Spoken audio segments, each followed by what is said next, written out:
রাজনীতিবিদদের ওস্তাদ, মহান রাজনীতিবিদ। রাজনীতি যদি কেউ শিখতে চায় সেজন্য নবীর কাছ থেকে শিক্ষা নেয়, আর নবীর রাজনীতি যারা করে তারাই নবীর উম্মতি রাজনীতিবিদ, ঠিক কিনা বলেন? কারণ আল্লাহর নবী কি রাষ্ট্র চালাইছে কিনা? তাহলে ডোনাল্ড ট্রাম্প রাষ্ট্র চালাইলে রাজনীতিবিদ হয়ে যায়, ইরশাদ কাগু দেশ চালাইলে রাজনীতিবিদ হয়ে যায়। ঠিক তেমনি অন্য রাজনীতিবিদ এই যদি আপনারা বুঝেন একের বাংলা সংজ্ঞায়, তাহলে আমাদের নবী 10 বছর আল্লাহর কোরআন দিয়ে মদিনার রাষ্ট্র চালাইছেন, তিনি কি রাজনীতিবিদ নন? আচ্ছা বুঝলাম না হয় রাসূল সাল্লাল্লাহু আলাইহি ওয়াসাল্লাম, এরপর আবু বকর রাদিয়াল্লাহু তাআলা আনহু কি দেশ চালায় নাই? তাহলে তিনি কি রাজনীতিবিদ না? কিন্তু আমরা কি মনে করেছি, নবী মানে মনে করছি দাড়িওয়ালা, দাড়ি টুপি আছে, গায়ে আতর মাখায়, এরপরে পাগড়ি পরে নামাজ পড়ায়, এরপরে সুবহানাল্লাহ আলহামদুলিল্লাহ জিকির করে, তারপরে জামা পিছন দিয়ে খাইছে উঠছে মনে হয় অনেক দূর, তারপরে খায় ভালো পরে ভালো, আতর পাতর সুরমা কুরমা কদু মধু স্ত্রীর মহব্বত লইয়ে ব্যস্ত। আর ইয়া নবী সালাম আলাইকা, তাহলে দেশ চালাইলো কেমনে? 10টা বছর আল্লাহ নবী রাষ্ট্র চালাইছেন। আপনি নবীর সেই মিলাদুন নবী বলতে গিয়ে এই কথাগুলো কেন আনেন না? তার কারণ এর দ্বারা আপনারা নবীকে ছোট করে রেখেছেন, নবীকে শিশু করে রেখেছেন। হ্যাঁ, তার শিশুকাল নিয়ে অবশ্যই আলোচনা হবে, মিলাদুন নবী হবে, কিন্তু 1450 বছর পর্যন্ত খালি মিলাদুন নবী, একটু কি সামনে আগানোর দরকার নাই? উম্মতকে বোকা বানানোর জন্য এই ধরনের কর্মসূচি দিয়ে তারপরে মানুষকে নবী সম্বন্ধে জানতে দেওয়া হচ্ছে না। নবী বিচার করেন নাই, চোরের বিচার করেন নাই, ডাকাতের বিচার করেন নাই, জাহিলিয়াতের বিপরীতে আল্লাহর নবী অর্থ ব্যবস্থা দেন নাই, আন্তর্জাতিক ব্যবস্থা আল্লাহর নবী দাওয়াতি কাজ করেন নাই। 10 বছর রাষ্ট্র চালাইনি, এটা নবুয়াতের কাজের মধ্যে না নবুয়াত কাজের বাইরে? তাহলে বোঝা যায় দেশ চালানো নবীওয়ালা কাজ। আপনি শুধু মিসাওয়াক করা, ডিলাকুলুক করা, জিকির করা, বড় পাঞ্জাবি গায়ে দেয়া, টুপি পরা আর মিষ্টি খাওয়া, মধু খাওয়া, কদু খাওয়াকে নবীওয়ালা কাজ মনে করলেন। রাষ্ট্র পরিচালনা করা নবীদের অন্যতম কাজ ছিল। আল্লাহ রাব্বুল আলামিন বলেন, লাকাদ বাআসনা ফি কুল্লি উম্মাতির রাসূলা আন ইবুদুল্লাহা ওয়াজতানিবুত তাগুত। এই পৃথিবীতে যত নবী আমি প্রেরণ করেছি, সব নবীদের মৌলিক 2টা কর্মসূচি ছিল। 1 নম্বর হলো তদানীন্তন রাষ্ট্র ক্ষমতার বিপরীতে আমি আল্লাহর বিধানকে কায়েম করে দেয়া, আর দ্বিতীয় হচ্ছে মানুষগুলোকে একমাত্র আমার গোলামে পরিণত করে দেওয়া। সুবহানাল্লাহ। এই জন্য এই কাজ যখন নবীগণ করতেছিলেন, নবীদের উপরে অত্যাচার যারা করেছে তারা জাতির সাধারণ কোনো মানুষ নয়, সাধারণ কোনো জনগণ নয়। আমরা ইতিহাস পড়লে দেখব সব নবীদের উপরে সবচেয়ে বড় হামলাটা করেছে রাষ্ট্রশক্তি। তার কারণ নবীগণ এসেছে রাষ্ট্র চালাইতে, তদানীন্তন রাষ্ট্রশক্তি যে বসা ছিল সে শত্রু মনে করে তাকেই হত্যা করার ষড়যন্ত্র করত। ইব্রাহিম আলাইহিস সালামকে যে হত্যা করতে চায় তার নাম কি? নমরুদ রাষ্ট্রের কি? মুসা আলাইহিস সালামকে যে হত্যা করতে চায় তার নাম কি? ফেরাউন রাষ্ট্রের কি? প্রেসিডেন্ট। শুধু তাই নয়, এবারে চলে আসেন আপনি বিশ্বনবী মুহাম্মদুর রাসূলুল্লাহ সাল্লাল্লাহু আলাইহি ওয়াসাল্লামকে যে হত্যা করতে চায় তার নাম কি? আবু জেহেল রাষ্ট্রের কি? ঈসা আলাইহিস সালামকে যে হত্যা করতে চায় তার নাম দাকিয়ানুস বাদশা। তাহলে বোঝা যায় নবীগণ এসেছেন রাষ্ট্র ক্ষমতায় আল্লাহর দ্বীনকে বিজয় করে দেওয়ার জন্য। আল্লাহ রাব্বুল আলামিন কোরআনের মধ্যে স্পষ্ট করে বলে দিলেন, হুয়াল্লাযী আরসালা রাসূলাহু বিল হুদা ওয়া দীনিল হক লিইয়ুযহিরাহু আলাদ দীনি কুল্লিহি ওয়ালাউ কারিহাল মুশরিকুন। আল্লাহ তাআলা বলেন, নবীকে আমি সত্য দ্বীন ইসলাম সহ প্রেরণ করলাম যাতে করে তিনি মানব রচিত মতবাদের বিপরীতে পরাজিত করে আমি আল্লাহর কোরআনের, আমি আল্লাহর দ্বীনের বিজয়ের পতাকা উড্ডীন করতে পারেন, যদিও এটা মুশরিকদের জন্য বড় অসহনীয়। এরপরে আল্লাহ তাআলা আবার বলছেন সূরা আল ফাতার মধ্যে গিয়ে, হুয়াল্লাযী আরসালা রাসূলাহু বিল হুদা ওয়া দীনিল হক লিইয়ুযহিরাহু আলাদ দীনি কুল্লিহি ওয়া কাফা বিল্লাহি শাহীদা। ও আমার বান্দা বান্দিরা শোনো, কেউ বলবে নবী আসছে এই কাজের জন্য, নবী আসছে কেউ ওই কাজের জন্য, কেউ বলবে নবী এসছে ঘরে ঘরে মোমবাতি জ্বালানোর জন্য, কেউ বলবে নবী এসেছে মানুষের বড় জামা গায়ে দেওয়ানোর জন্য, দাড়ি রাখানোর জন্য, কেউ বলবে নবী এসেছে জিকির করানোর জন্য। আমার আল্লাহ বললেন কারো কথা তোরা বিশ্বাস করবি না, নবী পাঠিয়েছি আমি।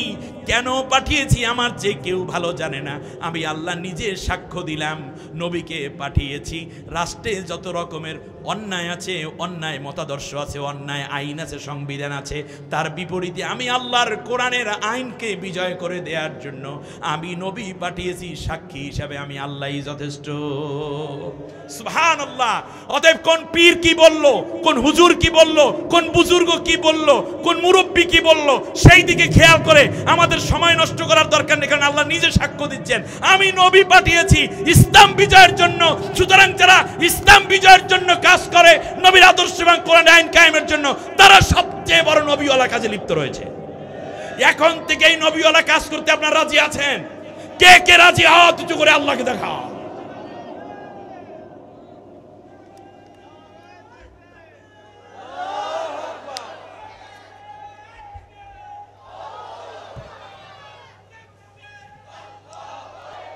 সুতরাং কেউ যদি মনে করে আল্লাহ নবীর আদর্শের বাইরে এসে অন্য আদর্শের অনুসারী হব আর আমরা জান্নাতে চলে যাব, শুধু তাই না, আমাদের নবী মুহাম্মদ সাল্লাল্লাহু আলাইহি ওয়াসাল্লামের পরে এর চেয়ে আবু বকর রাদিয়াল্লাহু আনহু তিনি কি করেছেন? বড় একটা দোকান দিয়ে বসছেন নাকি? মসজিদের ইমামতি করেছেন, শুধু খানকা চালাইছেন। ওমর রাদিয়াল্লাহু তাআলা কি করেছেন? এটা যদি নবীর অন্যতম কাজ না হতো তাহলে সাহাবীগণ কি এই কাজটা করতেন? ব্যাস। আচ্ছা, ওখান থেকে ধরে ধরে এই পর্যন্ত আসি তো। আমরা জানি কিয়ামতের পূর্বে ইমাম মাহদী আলাইহিস সালাম আসবেন। তার চেয়ে বড় পরহেজগার পীর বাংলাদেশে কে আছে? বুজুর্গ, মুরব্বী, আল্লাহ ওলি কেউ আছে? তো ইমাম মাহদী আলাইহিস সালাম এসে দুনিয়ায় কি করবেন? খেলাফত প্রতিষ্ঠা করবেন। আল্লাহর কোরআনের আইন কায়েমের জন্য তিনি লড়াই করবেন এবং তিনি রাষ্ট্র কায়েম করে একটানা 23 বছর পর্যন্ত তামাম দুনিয়ায় বিভিন্ন জায়গায় আল্লাহর কোরআনের রাষ্ট্র কায়েম করবেন। আচ্ছা, ইমাম মাহদী আলাইহিস সালামের পরে পৃথিবীতে আগমন করবেন হযরতে ঈসা পয়গম্বর আলাইহিস সালাম। ঈসা আলাইহিস সালাম এসে দুনিয়ায় কি করবেন বলেন দেখি? খানকা খুলবে, এইরকম ওয়াজ মাহফিলের আয়োজন করবে, এরপরে বারবার মানুষকে বলবে যে আসেন ভাই বহুত ফায়দা হবে। তিনি কি করবেন? ইয়াজুজ মাজুজ এবং দাজ্জালের বিরুদ্ধে লড়াই করবেন। লড়াই করিয়া তারপর তিনি বারবার ওয়াজ মাহফিল, তাফসির মাহফিল আর সিরাত মাহফিলের আয়োজন করবেন নাকি? তিনি কি করবেন? আল্লাহর কোরআন দিয়ে দেশ পরিচালনা করবেন 40 বছর।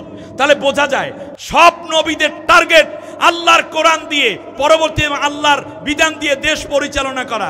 আর আমি আপনি সেই নবীর নাম ভাঙ্গাইয়া খাইয়া খাইয়া নিজের পেট মোটা করে শেষ পর্যন্ত নবীকে শুধুমাত্র দুরুদ সালামের মধ্যে শেষ করে দিলাম। নবীর আদর্শ এবং নবীর আনিত কাজগুলোকে আমরা ডাস্টবিনে ফেলে দিয়ে, দূরে ফেলে দিয়ে, মানব রচিত পস্তা গান্দা জাহিলিয়াতের আইন ও কানুন দিয়ে দেশ চালানোর জন্য সমর্থন দিচ্ছি, নেতৃত্ব দিচ্ছি। আবার স্লোগান দেয় নেতার চরিত্র ফুলের মতো পবিত্র, আর একটা গায়ে নামাজ নাই এক ওয়াক্ত মদ খায় বাসত।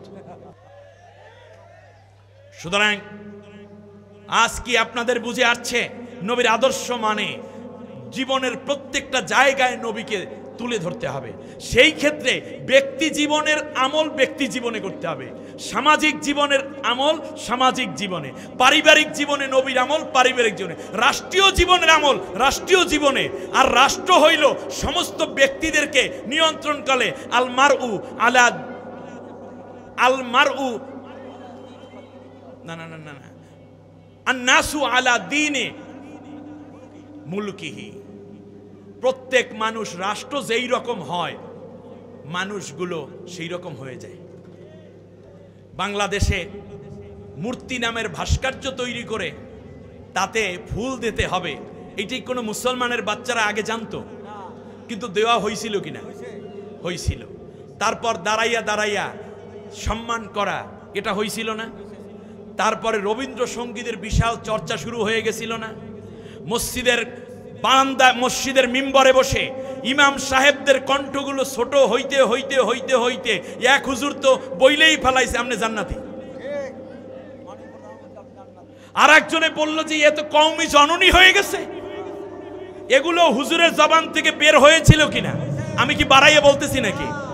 এর মানে হচ্ছে যত অন্যায় বিন্যায় আছে সবগুলোকে মেনে হুজুরেরা, কারণ আন্নাসু আলা দিনে মুলকি, ওই রাষ্ট্র যেই রকম হয় মানুষ সেই রকম হয়ে যায়। হত্যার কোনো বিচার হইতো না, অন্যায়ের কোনো প্রতিবাদ হতো না, মানুষগুলো সেই রকম হয়ে যাচ্ছিল।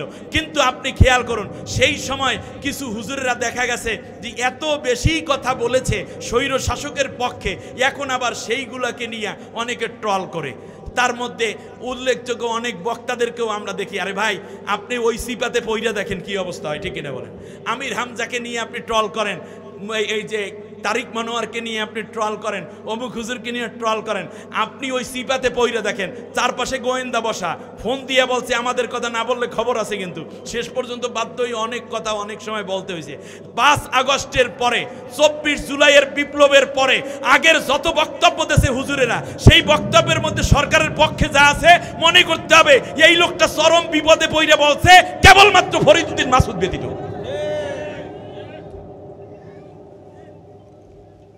আমার কথায় কষ্ট পেয়েছেন আপনারা? কারণ ও বলছে কেবলমাত্র শহীদ কাফেলার বিরুদ্ধে যাওয়ার জন্য তিনি এই কথা বলেছিলেন। তাকে অবশ্যই উচিত উলামায়ে কেরামদের সামনে লাইভে এসে ক্ষমা চাওয়া।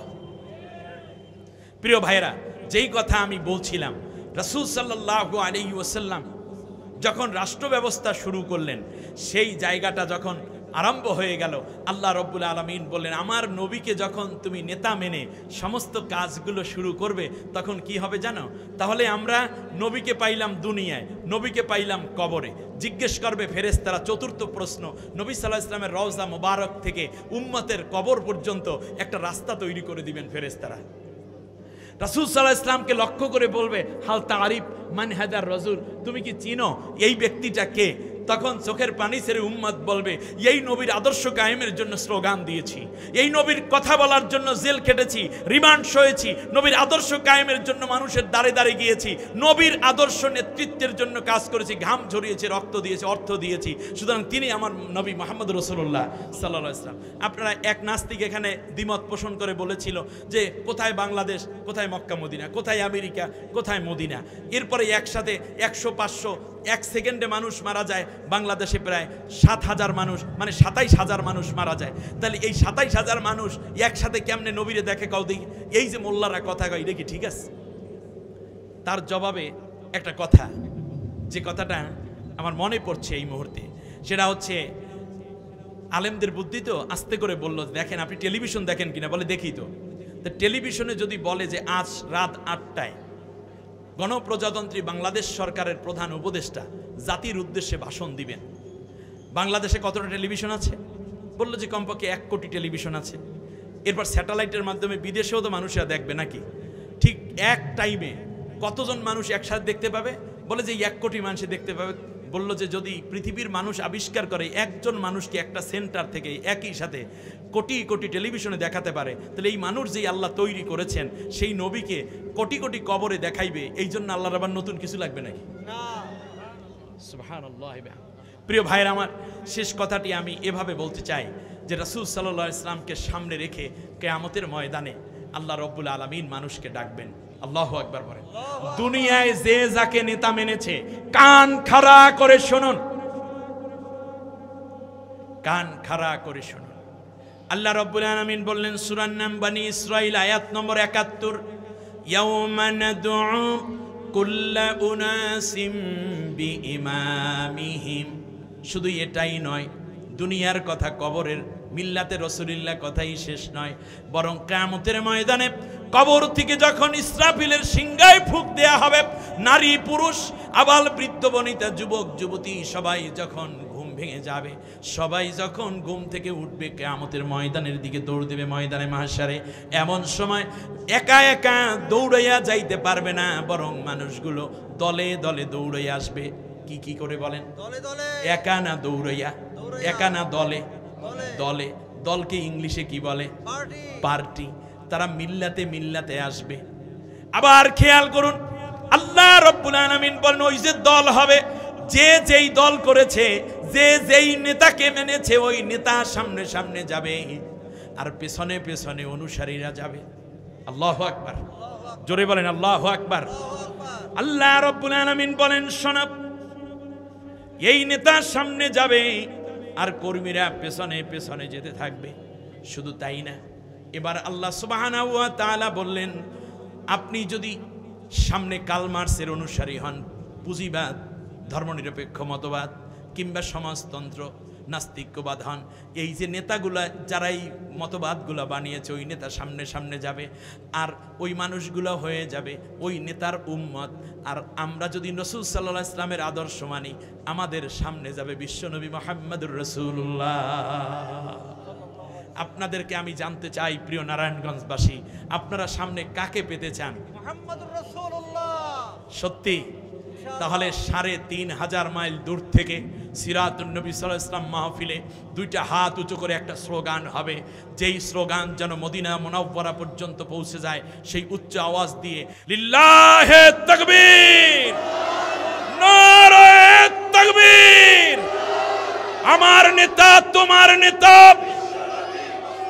রাসূলের আদর্শ ভুলি নাই, ভুলব না, মনে থাকবে। তাহলে আমাদের সামনে যাবে নবীজি। যদি দুনিয়ায় আপনি নবীর আদর্শের পক্ষে থাকেন, কিন্তু আপনি নামাজ পড়েন নবীর মতো আর স্লোগান দেয় কার্ল মার্ক্সের পক্ষে, তাহলে আপনি আব্দুল্লাহ বিন উবাই। অতএব কথা ভেজাল মুক্ত। আজই ডিসিশন নিতে হবে। বাবা কাফের, ছেলে মুসলমান হয়ে গেছে, এমন ইতিহাস আছে না? ছেলে কাফের, বাবা মুসলমান হয়ে গেছে, এক ভাই কাফের আর এক ভাই মুসলমান হয়ে গেছে, স্বামী কাফের, স্ত্রী মুসলমান হয়েছে, স্ত্রী কাফের, স্বামী মুসলমান হয়ে গেছে। কে কি করলো সেই দিকে খেয়াল নাই। আগামী দিনগুলোতে আমরা কেবলমাত্র আল্লাহর আইন চাবো, নবীর আদর্শ কায়েমের জন্য কাজ করব। প্রিয় ভাইয়ের আমার, আল্লাহ রাব্বুল আলামিন বললেন, নেতা সামনে যাবে, আমার নবীর অনুসরণ যারা করবে, কারণ আমি আল্লাহ নিজে বলেছি নবীর অনুসরণ করতে, কারণ মাইয়ুতির রাসূলা ফাকাদ আতা আল্লাহ, যে নবীর অনুসরণ করে সে তো আমি আল্লাহরই অনুসরণ করে। সুবহানাল্লাহ বলেন।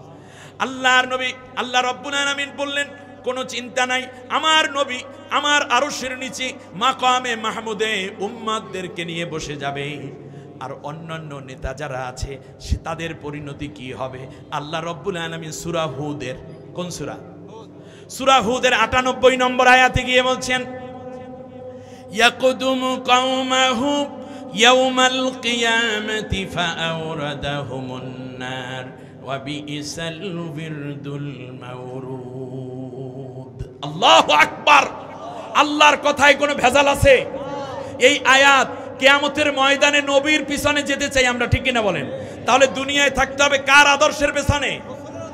যারা নবীর আদর্শ কায়েম করতে চায়, আমরা তাদের আদর্শের পেছনে আছি। আর আল্লাহ নবীর পেছনে কিয়ামতের ময়দানে এই মানুষগুলো যাবে। আর একদল মানুষ আছে যারা নবীর উম্মতের মতোই দেখতে, কিন্তু আদর্শ মানছে অন্যের।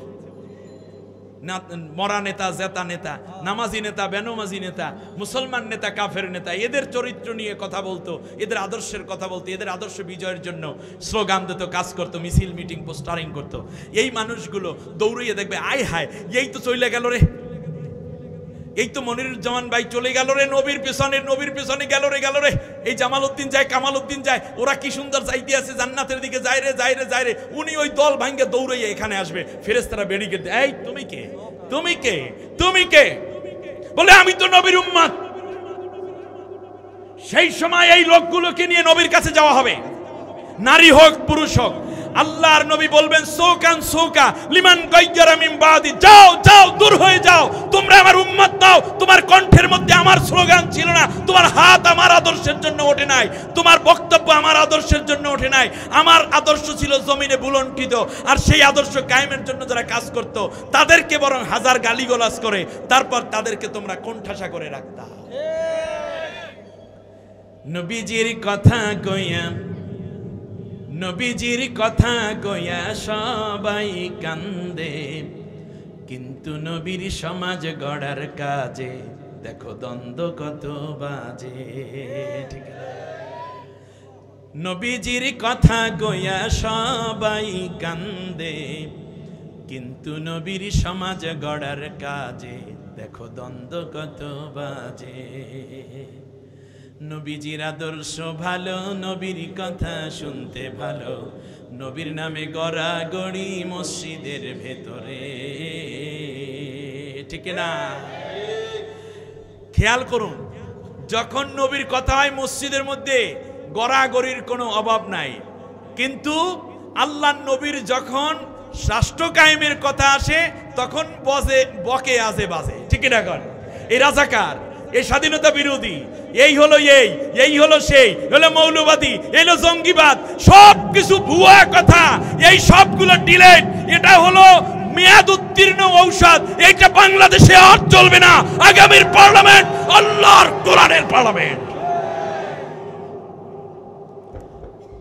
মেয়াদ উত্তীর্ণ পচা ঔষধ যারা বিক্রি করতে আসবে, মনে রাখতে হবে তারা ওই স্বৈর শাসকেরই দোসর। প্রিয় বন্ধুগণ, নবীর পেছনে যদি থাকতে হয়, দুনিয়ায় থাকতে হবে নবীর আদর্শের পেছনে। শুধু তাই নয়, আল্লাহ রাব্বুল আলামিন বলেন, শোনো, যারা আমার নবীর আদর্শ অনুযায়ী চলবে, ওয়াল্লাযীনা আমানু বিল্লাহি ওয়া রাসূলিহি উলাইকা হুমুস সিদ্দিকুন। তুমি নবী দেখো নাই, নবীরে পাও নাই, কিন্তু যদি নবীর আদর্শ অনুযায়ী চলো, তাহলে আমি আল্লাহ তোমাকে আবু বকর সিদ্দিকের মতো মর্যাদাবান বানাইয়া দেব। অশুহাদা, শহীদদের মর্যাদা দেব। আজরুহুম নূরুহুম, আমি আল্লাহ তোমাকে পুরস্কার দেব এবং নূর দান করে দেব। বলুন মারহাবা। কবরে নূর পাবা, হাসরে নূর, মিজানে নূর, পুলসিরাতে নূর দেবে কে? ওয়াদাকার। সূরা হাদীদের 19 নম্বর আয়াতের মধ্যে আল্লাহ রাব্বুল আলামিন এবার এই কথা বলার পরে বললেন, আমার নবীর অনুসরণ করলে তাদের জন্যই জান্নাত। অমাইয়ুতি আল্লাহ ওয়া রাসূলাহু ইউদখিলহু জান্নাতিন তাজরি মিন তাহতিহাল আনহার। ও আমার বান্দা বান্দিরা শোনো, আমার নবীর অনুসরণ যদি করে চলতে পারো, তাহলে তাদের জন্য জান্নাত যার তলদেশ দিয়ে ঝর্ণাধারা প্রবাহিত। ওই জান্নাতের মধ্যে গিয়ে তুমি একা থাকবা না, বরং তোমার জান্নাতের সাথী হিসাবে আমি কাদেরকে দেব? শোনো, মাইয়ুতি আল্লাহ ওয়া রাসূলাহু, মাইয়ুতি আল্লাহ ওয়ার রাসূল ফাউলাইকা মাআল্লাযীনা আন'আমা আল্লাহু আলাইহিম মিনান নাবিয়্যিন ওয়াস সিদ্দিকিন ওয়াশ শুহাদাই ওয়াস সালিহিন ওয়া হাসুনা উলাইকা রাফিকা। সূরা নাম, সূরা নিসা, আয়াত নম্বর 69। আল্লাহ রাব্বুল আলামিন বলেন, জান্নাতের মধ্যে নবীদের সাথে আমি নবীর অনুসারীদেরকে জান্নাতি বানাইয়া দেব। আদম আলাইহিস সালাম থেকে নিয়ে বিশ্বনবী মুহাম্মদ সাল্লাল্লাহু আলাইহি ওয়াসাল্লাম পর্যন্ত সব নবীগণ যেই জান্নাতে থাকবে, আমি আপনি যদি নবীর অনুসরণ করি, তাহলে ওই জান্নাতে আল্লাহ থাকতে দিবেন। সুবহানাল্লাহ বলেন। আবু বকর যেই জান্নাতে, সেই জান্নাতে থাকার ওয়াদা দিচ্ছেন কে? শহীদদের সাথে জান্নাত দিবেন এবং নেককারদের সাথে জান্নাত দিবেন আমার আল্লাহ। কত আবেগ নিয়ে বলছেন, কত না সুন্দর হবে তাদের সাথীরা। বলতে বলতে আল্লাহ রাব্বুল আলামিন আমার আপনার নবীকে লক্ষ্য করে শেষবারের যে আয়াতটি আমি আপনাদেরকে বলতে চাই, হাজার বিপর্যয়, হাজার বিপদের মধ্যে কিয়ামতের পূর্বে যখন আমার উম্মতদের উপর অত্যাচার পীড়ন চলে আসবে, তখনও আমার নবীর আদর্শ কায়েমের জন্য যারা কাজ করবা, আমি আল্লাহ রাব্বুল আলামিন তাদের জন্য জান্নাতের জামিনদার হয়ে রইলাম। আল্লাহ রাব্বুল আলামিন সূরা আনফালের 64 নম্বর আয়াত, 8 নম্বর সূরা 10 নম্বর পারার মধ্যে গিয়ে কি চমৎকার কমিটমেন্ট দিচ্ছেন, ওয়াদা দিচ্ছেন। ইয়া আইয়ুহান নাবিয়্যু হাসবুকাল্লাহ ওয়া মান ইত্তাবা'আকা মিনাল মুমিনিন। ও নবী গো, আমি আল্লাহ সুবহানাহু ওয়া তাআলা তোমার জন্য জামিনদার হয়ে গেলাম। আর কিয়ামত পর্যন্ত গরিব হোক, ধনী হোক, বাড়িওয়ালা হোক, ভাড়াটিয়া হোক, গাড়িওয়ালা হোক, ড্রাইভার হোক, প্যাসেঞ্জার হোক, শিল্পপতি হোক কিংবা গার্মেন্টসের কর্মী হোক, কালো হোক, সাদা হোক, শিক্ষিত হোক, অশিক্ষিত হোক, যুবক হোক, মাদ্রাসায় পড়ুক, ইউনিভার্সিটিতে পড়ুক, এইটা বড় কথা নয়। পেশা যেটাই হোক না কেন, তোমার আদর্শ অনুযায়ী যারা চলবে, আমি যেমন তোমার জান্নাতের জামিনদার হয়ে রইলাম, তোমার ওই অগণিত উম্মতের জামিনদারও আমি আল্লাহই হয়ে রইলাম। যারা তোমার অনুসরণ করবে।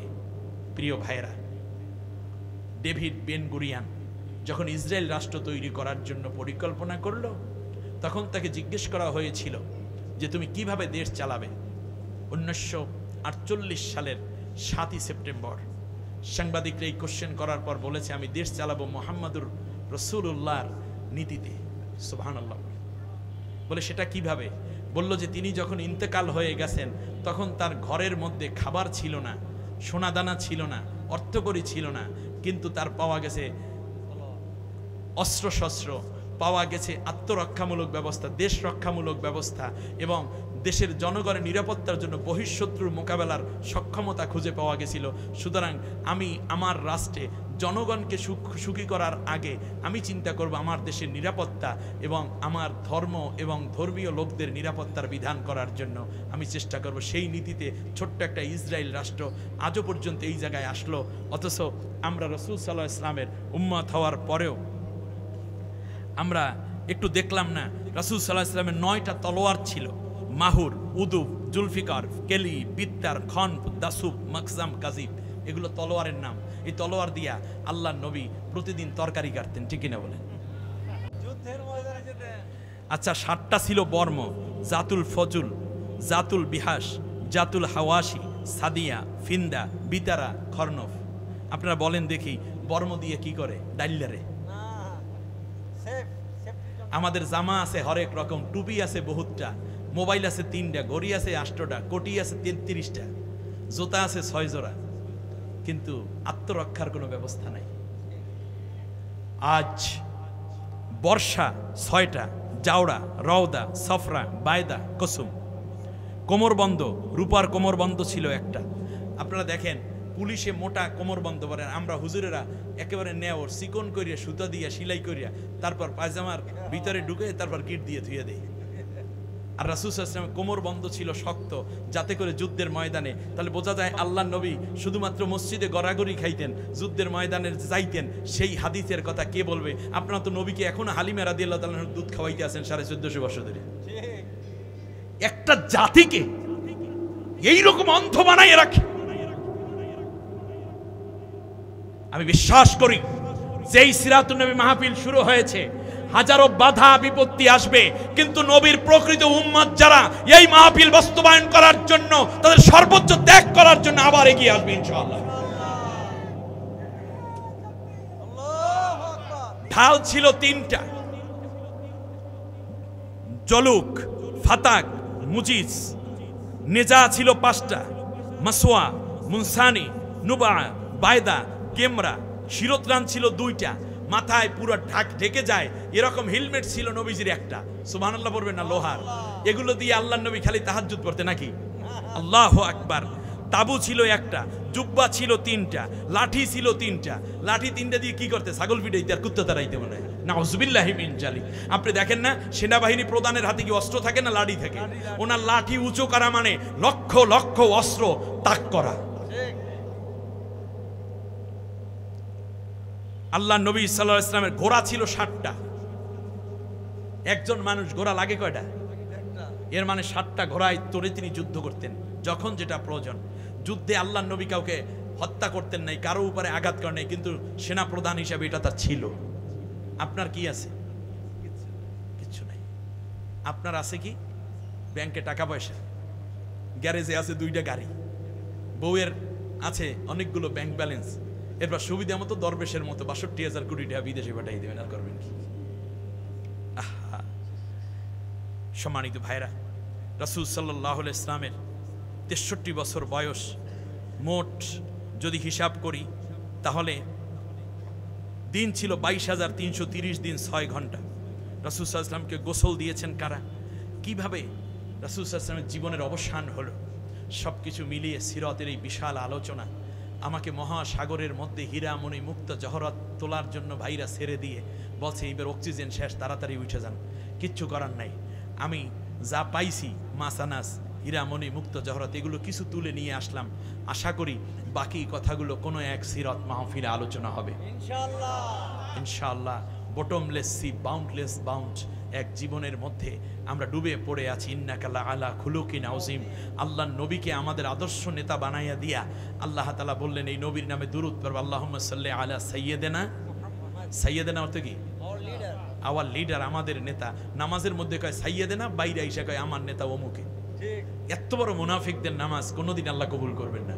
অতএব মসজিদের নামাজের মধ্যে দুরুদের মধ্যে যাকে নেতা মানছি তাকে জীবনে সব জায়গায় নেতা মেনে সামনে পথ চলবো। সেই নেতার আদর্শ যারা কায়েম করতে চায় আমরা তাদের হাতকে শক্তিশালী করে ঐক্যবদ্ধ হয়ে আগামীর পার্লামেন্ট আল্লাহর কোরআন এবং নবীর আদর্শের পার্লামেন্ট করতে চাই। আল্লাহ আমাদের কবুল করুন। নবীর আদর্শে দেশ চলুক, আপনারা চান?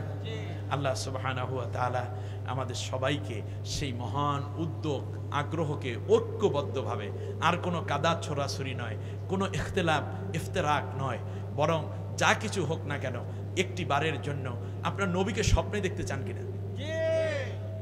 আচ্ছা, আল্লাহ সবাইকে তৌফিক দিন।